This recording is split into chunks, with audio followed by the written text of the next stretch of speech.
Make your day richer than it was before. Got some good times knocking upon your front door.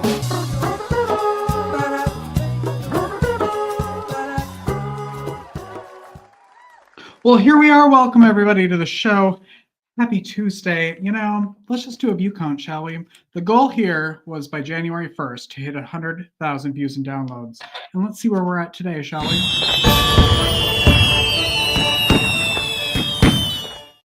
That's right, 210,209 as of this morning. We had like 100,000 views in January. Unbelievable. When I first started this show last June, we had 7,000 that first month. To have almost 100,000 in January is amazing. And it's because we have great guests, thanks to Podmatch. We have great viewers that are sharing. Now's the perfect time to just share the show. Right now, just share it if you're watching live. Just do it. It takes 2 seconds. And we'll get to 211,000 by tomorrow. It'll be really fun. Outside of this show, I don't know if you know this or not, but I help other people with their podcasts and live streams. And today, a new episode of Introspection with Amy Lessner comes out. And it's all about sleep. And that's really my favorite thing outside of this show is taking a nap and sleeping. And that's what her episode this week is all about. You can get it wherever you get your podcasts. It's on YouTube. But let's take a look at a little clip, shall we? If you're somebody that is not bothered by light, like I'm not, I can easily fall asleep in a bright room. Try a mindless activity like a very easy jigsaw puzzle or reading a book that doesn't rile you up, a non-exciting book. Many people will have a book on tape or on Audible and set their timer for 30 minutes. So if they fall asleep, they know how far to rewind in order to get back to where they were. You can do this with your television. Pick a channel that plays oldies, especially ones that you've seen every single episode of. Then lower the volume, lie down, pull your covers up, and close your eyes. For me, I often fall asleep within minutes. I won't tell you that I fall asleep every night to true crime documentaries and thoughts of murder whirling in my head, but I fall asleep instantly. And I have seen many studies that that's not healthy or that it's a sign of like a psychopath, but whatever. All right. It's also National Thank a Mail Carrier Day. One of the worst jobs, in my opinion, to have. Sounds awful, and it's hot, and there's no air conditioning. And my uncle is a mail carrier, so thank you, Rick. All right, let's have a great show, shall we? Kate Ricciardi is here. Alan C. Paul is here. We've got live music from Alan. It's going to be a good show, so let's start it, shall we? We all know how frustrating it is to feel unwell, especially when you can't seem to find any answers. My first guest has lived that frustration for over 2 decades, battling IBS, migraines, acne, and exhaustion, spending countless hours and dollars searching for relief. Like so many, she was told her tests looked normal, but she knew something wasn't right. Refusing to accept a life of canceled plans and constant discomfort, she embarked on a journey to find the root causes of her health issues. She's here to help others reclaim their health and their lives. So please welcome in the studio, which is very exciting all the time around here, Kate Ricciardi. Tell everybody what you do. So I am a gut health dietitian, nutritionist, trained as a registered dietitian, and now my focus really is on anti-inflammatory eating, personalized nutrition, really helping people just cut through the noise, stop wasting their time with guessing, should I eliminate this, that, the other thing, and do personalized testing with inflammatory foods. Wow. And really just take it from that whole body perspective of it's not just the food you're eating, it's all the other things that are going on in your life. So it's like a whole body approach to wellness instead of just playing dietitian and talking about food. Well, it feels like, and you're going to tell me if I'm wrong, but from what I see on TikTok, and TikTok's always right, like everything is an inflammatory food. Everything like makes you bloated. Right. Like that's what it feels like now all of a sudden. And you're so like I don't know, it feels like the food keeps getting restricted and more Right. restricted. And there's so much like fear around everything. And that's what, Yes. and I've seen people come with, you know, food sensitivity testing where it's like, I have 3 columns of things. I can't eat anything. I don't know what to do. And it's really, you know, what works for you might not be the same for someone. Like turmeric, for example. That's like the master anti-inflammatory Yeah. spice, right? But I've had people go through, do the testing, and they were really reactive to turmeric. So for something like joint pain, it's like you can be doing something thinking you're doing the right thing, but it could be making it worse. And that was the case for one of my clients where it was just, okay, let's figure it out. Like, what are the other spices that we can use to calm down the inflammation? So there is just so much, I feel like, fear when it comes to That's so true. food, and it just can't be that way. Just sets off that fight or flight response, and then that, you know, there's so many other cascades that come from that. So Is everybody being inflamed new, or is it just that people are talking about it now? I think it's been around for a while, like Yeah. that, you know, standard American diet, definitely with the omega-6s more than the omega-3s. Like there's so much, you know, there's a lack of nutrition in our, you know, fast foods and processed food, packaged stuff. Like if you really turn that label over, we were in the grocery store the other day talking about this with my kids, and they were looking at a drink and they're like, there's no juice in here at all. And it was just all, you know, And it was a juice chemicals. drink, right? Yeah. So it's Mhm. like, it's a drink. So, Yes. you know, I think there's, with the advent of the internet and people talking about this stuff more, that people are more aware if they Mhm. want to be. So Yeah, that's true. that's a huge piece of it. So it's like you start to go down that rabbit hole of like, you know, let me look at this, let me look at that. And then it turns into all these other spirals. And then you can totally make yourself just bananas with all the things. Well, how do you do that from a doctor perspective when you're working with patients and everybody's kind of different? Everyone Yeah. is different, not kind of. Yeah. Everyone is Everyone is. different. Yeah. How do you figure that out? What's not working for people? So taking a really good history, like stress is a huge factor in so much of Oh. this. Like, what are the things that set you off? Like, I talk to my clients about habits, what they're doing, what their routine looks like. But then when it comes to the inflammatory stuff, that's just, let's do the test. We can go Mhm. through, if for like bloating and all GI stuff, okay, you can go do the low FODMAPs. But What's there's a, that? it's a type of diet where you're pulling out certain things that are known to have like bloating and GI challenging properties to them. Is it like that? I don't want to throw out names, but that thing that you do for like 30 days? No, it's Okay. not that one. Yeah, yeah, not that one. Okay. But it's basically along that line of like, Yeah. okay, let's pull back on so much stuff and then slowly reintegrate groups of things. And it can take months. And I've seen people, you know, not feel any better with it. So Wow. just going through and actually doing a blood test where we're looking at the inflammatory response to different foods really just cuts all that out. So Well, it's and one of my amazing. questions for you was going to be like, okay, so are there things that like everybody should have in their diet, but that would be a no? Right. So when you really get into that nitty gritty, and that's where I struggle because it's like there are things you can try. Like if you're coming from a place of wanting to just start to be healthier, right? Mhm. Great. Nutrient dense foods, whole real foods. Like how much of your diet is actually, you know, avocados, eggs, you know, meats. Like what is the quality of that looking like? That's Mhm. another category too. When you're thinking about inflammation, you know, if you have conventional raised meats that are getting fed soy, which, you know, all of this stuff that's done there, the corn, wheat, oats, all that kind of stuff can be inflammatory versus like a grass fed, grass finished, pasture raised, all that kind of stuff. There's going to be more omega-3s there, which is better for inflammation. So there's a lot of different ways to talk about it. How much of your day is research and keeping up to date on A lot. everything? Yeah. I mean, Yeah. I definitely love to nerd out on all that stuff and just like that's what I spend my time doing. So there's so much. I mean, there's always new articles. You can find something to prove or disprove. And it's just what else was being looked at, you know, for this study to prove, you know, one thing now, there's something I just read recently about with kidney disease. And this is kind of off topic of inflammation, but for the longest time when I was being trained, it was low protein. And now it's, well, maybe we need higher protein for kidney patients. And, you know, it's just what?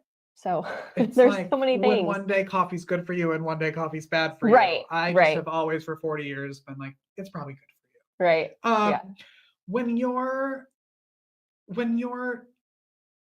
dealing with someone, what are the signs that people could be looking for? Like when do people usually come to you and when should they be coming to you? A lot sooner. I would love it. So usually someone says, I've been to all the appointments, I've done all the things, I've tried the prescriptions, and I am still not feeling any better. Mhm. Or what I'm being told my labs look like on paper is not matching my symptoms. Just because my labs look great, and if I have someone like bloating, constipation, or diarrhea, brain fog, low energy, they can't focus, all these things, but their standard labs look good. There's so much that can be done there. So And is that for like, obviously, like one day if you're just like brain fog, that's not like, oh my gosh, I need to go, right? Right. But if it's like an extended yeah, time or yeah, things are off. And I mean, some people are more proactive than others. It's like, okay, I have joint pain. Like, now let me go take care of it, whether it's exercise, we need to do more of that, or let me start taking turmeric, something to see what I can do to help it, and always just kind of be tinkering with different things. But in general, I think if you start to notice something, then take care of it before it grows and becomes even harder to, come back from, yeah. to tackle it. My complete side note, but that just happened to my dad, where he got sick and then he wasn't able to eat, and then he was like on the couch for too many days, and it just like Yeah. got worse, and he ended up in the hospital when really it could have been prevented. Yeah. Yeah. So that's Yeah.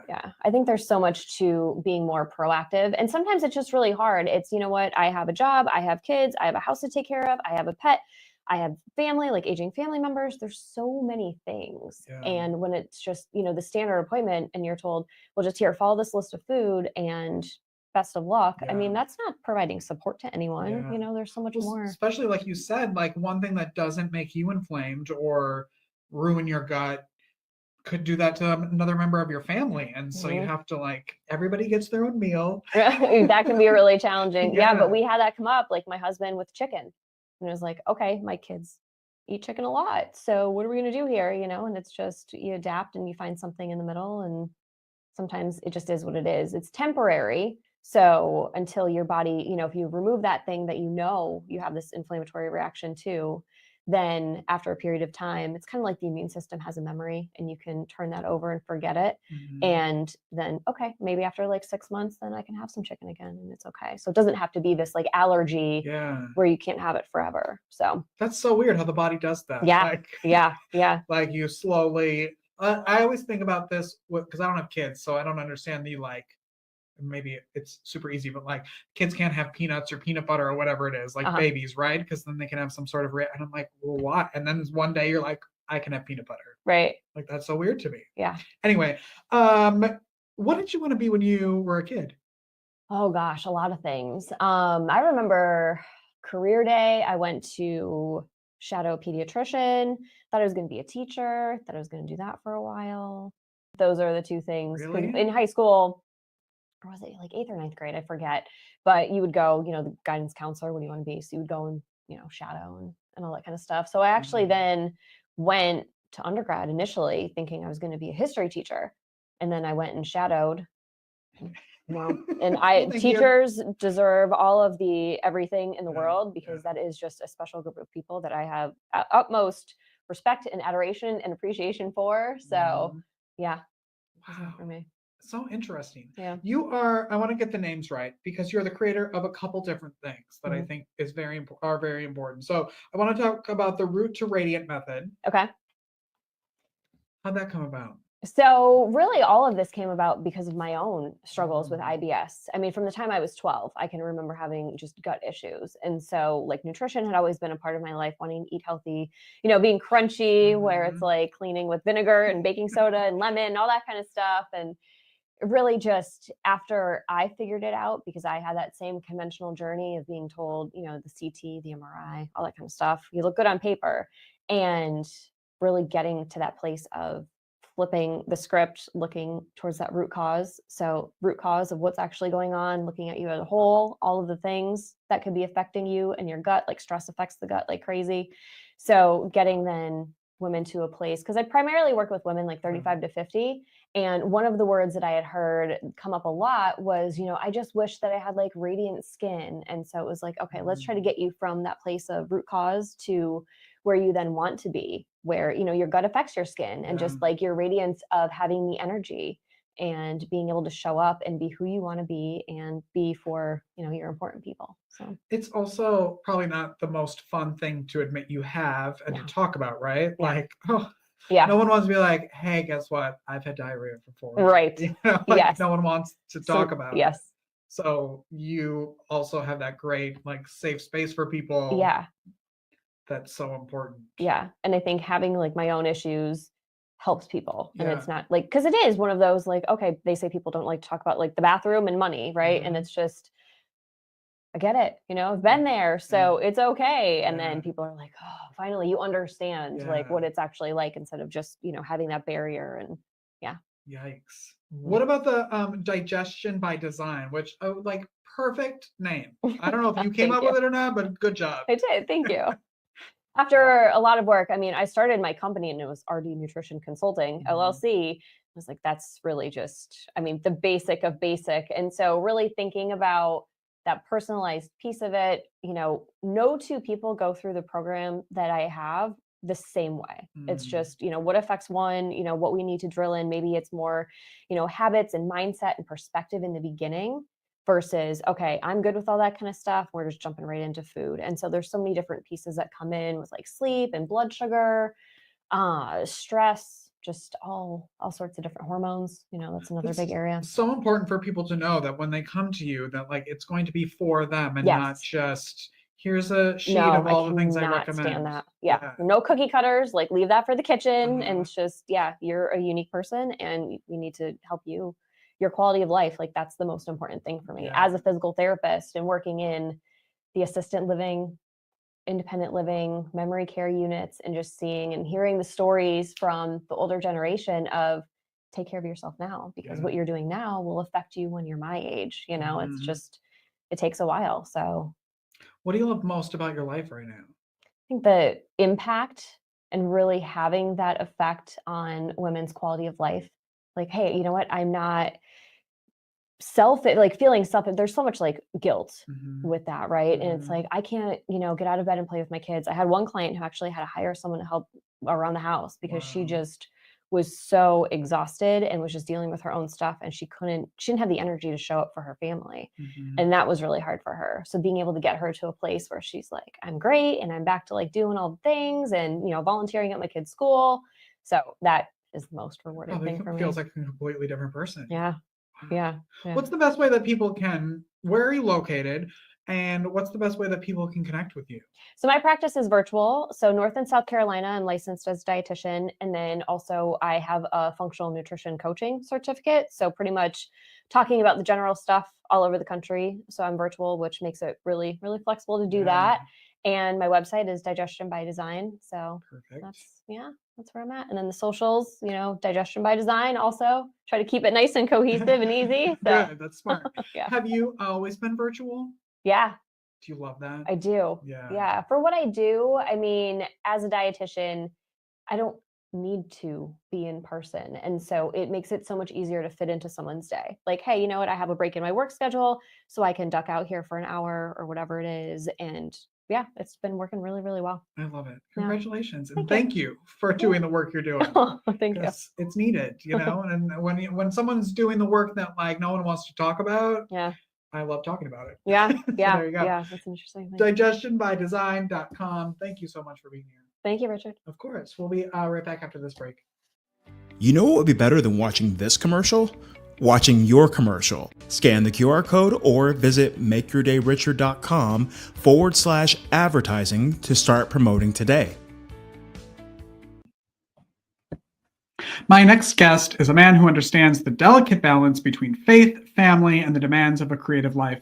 He's an author, a podcaster, a coach, and an advocate for creatives. He's walked the walk, building multiple brands, writing 4 books, and running a successful faith-centered platform called God and Gigs. Here, performing some live music, his original song Serenity. Please welcome Alan C. Ball.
All right, let's see if I can bring him out here. He's running back from the keyboard right now to see. Oh, wait, I didn't do this right. Hello, good morning, sir.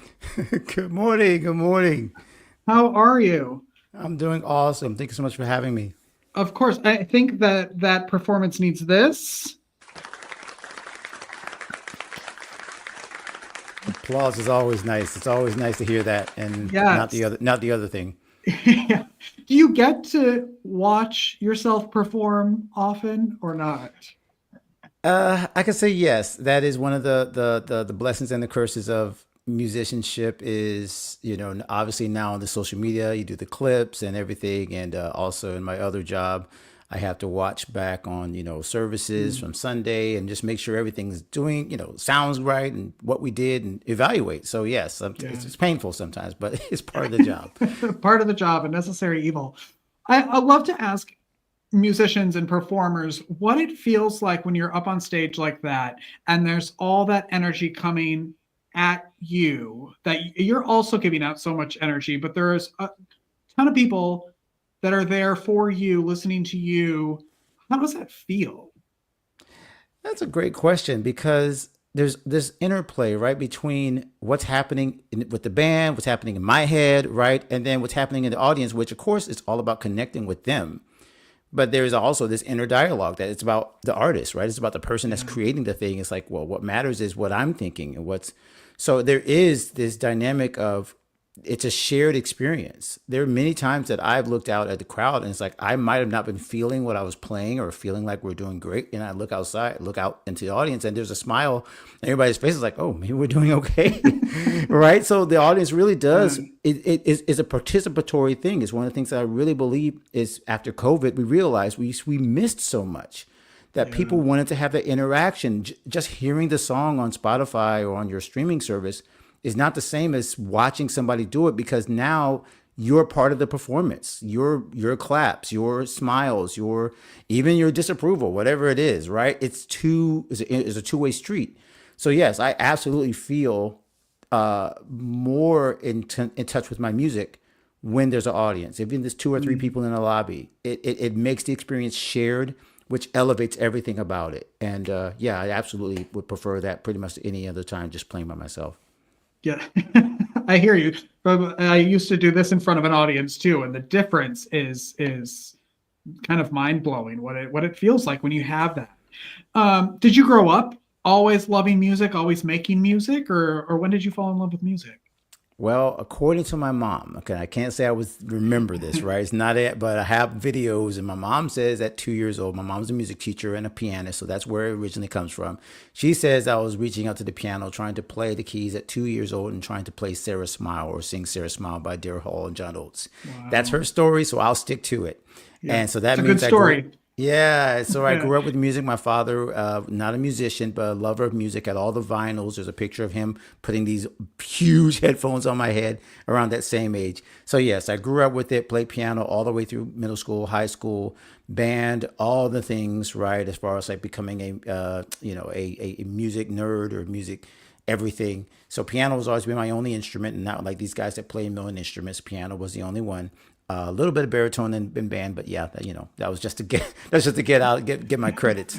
So yeah, that was really it. It was loving music from classical to jazz, later in high school, and then college, really just exploding with everything that I could learn about music. So yeah, you could say it's definitely part of the core of who I am, the way I express myself. Did you always go down that path? Like, did you know this is what I'm doing with my life, or did you try, like a lot of creatives, to try to get a normal job and do something else, and then fall back to be like, oh, I should just do what I love? I love this. So I can say honestly, it was always do what I love, but it was always also, how do I, right? How do I make a living doing what I love? So it's going to be music, but is it going to be music teaching? Is it going to be music arranging? Is it going to be music performance? So there's all these things inside the industries that are still connected to music. So I was never a question, am I going to use this skill, right? But the why or the how is always like the struggle, right? Like, okay, so if I really want to do this, like, does this mean I have to go on tour and be away from my family and like, or do millions of auditions to be on The Voice? And you know what I mean? So there's all these intricate turns and twists inside the idea of being a creative. And like you said, there's many other things that involve creativity that weren't music. Well, now I have to learn to write. So I had to do a little bit of writing to be able to do these blurbs, or maybe it was entirely outside of music entirely, right? Which became podcasting, or worship, where it was like, not everything was music. So there were so many other things that got poured into the pot that you realize, yeah, being a creative, being a musician involves all these other things so that you can make a living. But yeah, in my case, it was never a question of, if, it was how. Yeah. And I think that the problem, and I know this from myself, is that when you're a creative, you just want to create. If you're an art, and you don't think like you did of how do you do that. You just know that you want to do it. And I think having someone like you to kind of guide us through how do you actually do this and make it sustainable, you need that. Otherwise you're just floundering and making art and going, how do I do this for a living? And obviously that's where your book came about, correct? Yes, that's great, because that was the intersection where I kind of hit the wall in a sense. The book is really a response to me trying to figure this out in the space of faith and creativity and music. It was literally that, like, how do I do this? And so the reason why the byline is succeed as a musician without sacrificing your faith is because the first part is, how do I succeed as a musician? So yeah, that absolutely was where it hit. I have a short story basically how that came about. But yeah, it was literally that, like trying to figure out the how. Yeah. It can take a long time to do that. Do you love writing music or writing books more? Ooh, now, okay, this was a great compliment that somebody gave me. I can't answer that question really. I've come to a point where my writing and my music, I can't, like, it's like picking your favorite child, right? Mm-hmm. But I did have one person come to one of those events that you just put on the video, and they said, this is not my words, when I hear you play, I see how you write. That has been the biggest compliment I've ever got, because it means that the through line of what I create doesn't like end when the medium, right? Music, like they can see how I think. They can kind of understand, like, oh, if I write a sentence and it has a certain phrasing, I'd never been able to detect that. I don't know how they figure that out, but that's what it means to me. It's like the way I express myself sometimes is better through a music song, right? Through a song.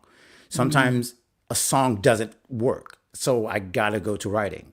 And that's the thing. It's like, it's not necessarily that the idea changed, but the medium or the best way to convey it changed. So yeah, it's hard to pick one, but it definitely depends on like what I'm trying to express at the time. Oh, that's a great answer. Also, because you also, another great way of expression is talking, and you have your podcast, God and Gig Show, which I think is fantastic. Where did that idea come from? Well, it really kind of sprang out of the book. After I wrote the book and I got to interview 10, 20 creatives, musicians that were working with all the people that you've heard of, but you've never heard the people's names behind the people, right? The people who are playing for Justin Timberlake, the people who are playing for Julio Iglesias, the people who are playing for Taylor Swift and Beyonce. You don't know their names, but they are usually the people who are on all of these stages, and yet they're like me, living in the local area, making a living, having a family. And so I wanted to explore their stories. And they told me in the book, they did interviews. One man that I will still, give him so much credit. He literally almost wrote half the chapter. His interview was incredible. And he's, again, worked with so many R&B artists. I also got to interview him for the podcast right before he passed away, unfortunately, in 2020. So that is where the podcast came, is because these stories needed to be told. And I didn't want to talk about myself, my own career. I hadn't really toured. I consider myself still a local musician. So I wanted to talk to people who had done it. And so, yeah, I just grabbed the microphone and started out and interviewing people and putting them on the not even YouTube back then, right? It was just audio. Yeah. Now, 321 episodes later, it's become a life's passion. Yeah, podcasting has become a passion. And that show now is about helping musicians and artists and creators and freelancers, because it's obviously spread, right? Gigs is not just for musicians. Gigs can be anything where you're working in the creative arts and entertainment.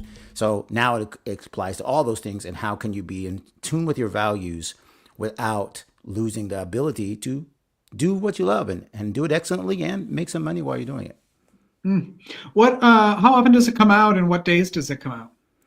Every Monday. I try to make sure there's an episode every Monday, and comes out every week. it's YouTube and all the other podcast, platforms. And yeah, it's absolutely been a joy. It's really expanded my view of what's possible. Podcasting has now become like part of my life, which is so crazy to say as a musician, right? But now, that's one of the shows I do. I now do other shows as part of my other job at my house of worship. So it's crazy that podcasting is now a thing. It is like nothing. Yes. I always everybody always says that, everybody has a podcast and why do I need one? But everybody has something to say no matter what it is. And I think everybody should. It's just figuring out how to do it successfully. Yes. Can you talk a little bit about the work that you do with people with coaching and who usually comes to you and maybe at what stage they usually find you and what stage they maybe should be finding you? This is a great question because this is, again, as you can tell, it changed. God and Gigs, it started from my issue of how do I become a church musician that can gig and not feel this tension between faith and doing these secular gigs. I don't know if that's a word we should use, but yeah, just doing mainstream music, right? Mm-hmm. But as I expanded and realized that gigs is really for everybody, the people that were attracted to the platform were not always musicians. They were the stay-at-home mom who's been writing poetry and just wishes they could go to an open mic and wasn't sure how to even go about it. There's another mom who had quadruple bypass surgery, has been in corporate and branding for years, but she raised kids that are out there doing amazing stuff and writing music, but she had never released her own music. And so now she's in our membership and she just did her photo shoot, right? And it's crazy. She looks like right now she should be on the cover of Vogue. Like the artwork is amazing and she looks like she's already been doing it. But it's just giving those people, like you said, the stage is usually right at that level where they're like, can I do this? I've had a dream. I've had a goal. I've been in a faith, in a church, and I've wanted to sing. I've wanted to dance. I've wanted to do things, but I just don't know how to do it outside of these four walls. And so that's where I come in to say, hey, there is a template. There is a structure. There are things you can do to not feel like you're losing your values, but also do this with excellence. And by the way, you don't have to be famous. You don't have to be, a Taylor Swift. You can simply do this at a level where the 1,000 true fans, a lot of people have heard this concept, right? Mm-hmm. You can find 1,000 true fans, people who support you, people who love you, and use these tools that we have to become a successful, high character, faith-focused creative. So that's the stage I want the people to be comfortable coming to. You don't have to have a social media platform and you don't have to have, this amazing management team. No, just come as you are at this point. And that's where we try to lead people to this sustainability concept. We try to go from confused to confident. That's the goal. What's the best way that people can connect with you? Well, I love this. So if they're looking for God and Gigs, which again is for anybody that's in the faith-focused Christian area, we don't discriminate at all, but that's where we're coming from. That's the platform we're coming from. That you can find at godandgigs.com, G-O-D, one God, G-O-D and G-I-G-S.com. And if you're looking for me personally, including my music, I'm trying to create this one-stop shop because I have a million things going on. They can go to alancpaul.com. That's where you can find everything else. Okay, good. What do you love most about your life right now? Oh, wow. I'll be very straight up and you're going to make me tear up all of a sudden. My family, my kids, my three grown crazy kids that how in the world did I make it to this age? I started early. So yes, I look like I'm a kid. My brother, my son looks like my brother. Yes. But just knowing I can get texts from my daughter who's just watching the Beyonce, whatever Grammys and seeing a man that was at one of the conventions that I released my book at. So my daughter was at that conference, right? Back 10 years ago, 5 or 8 years ago when I released the book. And she's like, there's that guy that I met at your conference. He's backstage at the majors or at the Grammys or whatever, right? And so that's the love of it. The seeing that my children and my family are along for the ride. That's what I love most. The relationships I built, in the creative space, in the music space, those relationships. That's what I love most. And the fact that I get to also do cool stuff and create stuff in the meantime. Yeah, it's priceless. Not a bad gig, right? Not a bad gig at all. Yeah. I would ask you what are you working on now? But I'm guessing you're always working on something. But what do you have coming up that that's a great, right? It's always something. I would say, honestly, the biggest thing for me right now is how can I help more people in that area of both podcasting and music. So right now I'm working on a podcasting kind of coaching situation where I can help people, because I've now built 3 podcasts, God and Gig Show, but then 2 other ones that are in the faith space over, I guess like it's close to 1,000 episodes all put together.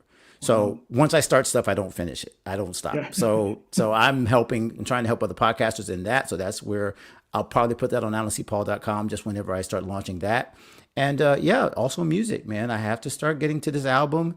I also have devotionals on YouVersion. Some people might know about this Bible app. So I'm getting to the writing again. So yes, several things. All of it, I got to figure out how to organize it and put it in one place where I can find it. But yeah, that's what's coming up for me.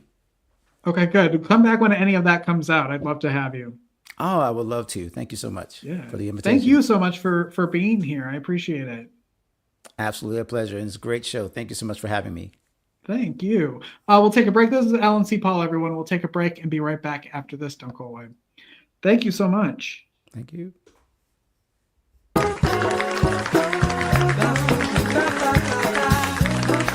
Listen, everyone needs a co-conspirator to reimagine their lives and uncover the opportunities in the challenges they face. If you are looking for the place where hope meets possibility, and you are ready to create a life of meaning despite the diagnosis, look no further.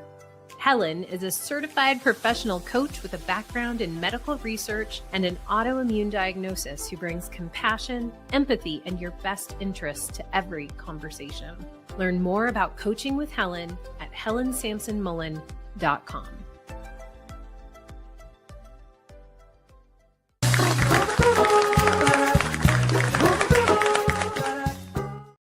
All right, everyone, that's our show. Thank you so much for watching. Go make your day richer. Go make somebody else's day richer. You've made mine by watching this show, and I love you for it. Now's a good time to share the show right now. On tomorrow's show, Steve Young, who is a veteran Letterman writer, Simpsons writer. He has music. He has some movies we're going to talk about. He's a great, great guy. So come back tomorrow and meet him. And also book publisher Michelle DiFilippo will be here as well. Have a great day, everyone. Bye-bye.